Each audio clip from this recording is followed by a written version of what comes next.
Hi friends, എല്ലാവർക്കും നമസ്കാരം. പത്തനംമാറ്റിൻ്റെ ഇന്നത്തെ എപ്പിസോഡിലേക്ക് എല്ലാവർക്കും സ്വാഗതം.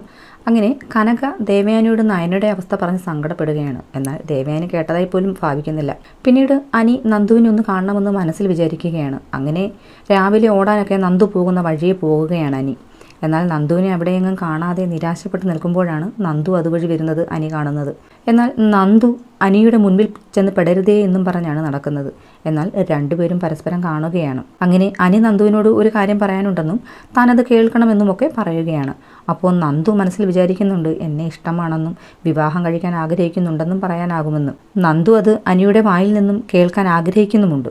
പക്ഷേ അനിയെ വിവാഹം കഴിക്കാൻ പറ്റാത്ത സാഹചര്യവുമാണല്ലോ. അങ്ങനെ ശരി, ഞാൻ പോകുകയാണ്. അനി ഇനി എന്നും അനാമികയ്ക്ക് സ്വന്തമാണെന്നും ആ കുട്ടിക്ക് ഞാനുമായുള്ള സൗഹൃദമൊന്നും ഇഷ്ടമാകില്ല എന്ന് പറഞ്ഞു നിൽക്കുമ്പോഴാണ് അനിയെ ഫോണിൽ വിളിച്ചിട്ട് കിട്ടാത്തത് കാരണം നന്ദുവുമായി കറങ്ങുകയാണെന്നുമൊക്കെയുള്ള സംശയം കൊണ്ട് അനാമിക വരുന്നത്. അങ്ങനെ അവിടെ വെച്ച് നന്ദുവിനെയും അനിയെയും ഒരുമിച്ച് കാണുകയാണ്. അപ്പോഴേക്കും അനാമികയ്ക്ക് ആകെ അങ്ങ് ദേഷ്യം വരികയാണ്.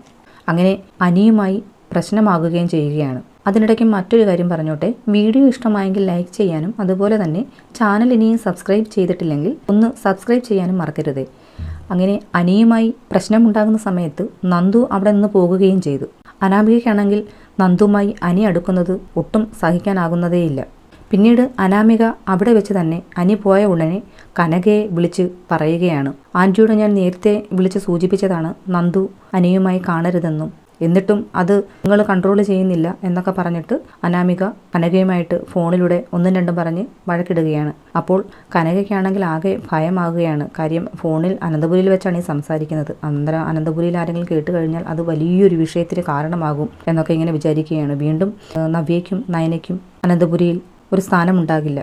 പിന്നീട് അനാമിക പറയുകയാണ്, അനന്തപുരിയിൽ വന്ന് ഇതെല്ലാം ഞാൻ മുത്തച്ഛനെ അറിയിക്കുമെന്നും പറഞ്ഞ് കനകയെ ഭീഷണിപ്പെടുത്തുകയും ചെയ്യുന്നുണ്ട്. അങ്ങനെ കനകയ്ക്ക് ആകെ പേടിയാവുകയാണ്. പിന്നീട് അനി വരുമ്പോഴേക്കും കനക അനിയെ വിളിച്ചിട്ട് ഉപദേശിക്കുന്നുമുണ്ട്. അപ്പോൾ തന്നെ അനിക്ക് കാര്യം മനസ്സിലായി. അനാമിക ആൻറ്റിയെ വിളിച്ചിട്ടുണ്ടെന്നും എന്തൊക്കെയോ പറഞ്ഞിട്ടുണ്ടെന്നുമൊക്കെ. എന്തായാലും വിവാഹത്തിന് മുൻപേ കല്ലുകടിയാണ്. എന്നാൽ പിന്നെ ആ ബന്ധം വേണ്ടെന്ന് വെച്ചുകൂടെ എന്നും ചിന്തിക്കുന്നുണ്ട്. എന്നാൽ മുത്തച്ഛനെ നാണം കെടുത്താനും വയ്യ. മാത്രവുമല്ല മുത്തച്ഛൻ വലിയൊരു രോഗത്തിൻ്റെ പിടിയിലുമാണ്. ഈ എപ്പിസോഡിനെ കുറിച്ചുള്ള നിങ്ങളുടെ അഭിപ്രായം കമൻറ്റ് ചെയ്യാൻ മറക്കരുത്.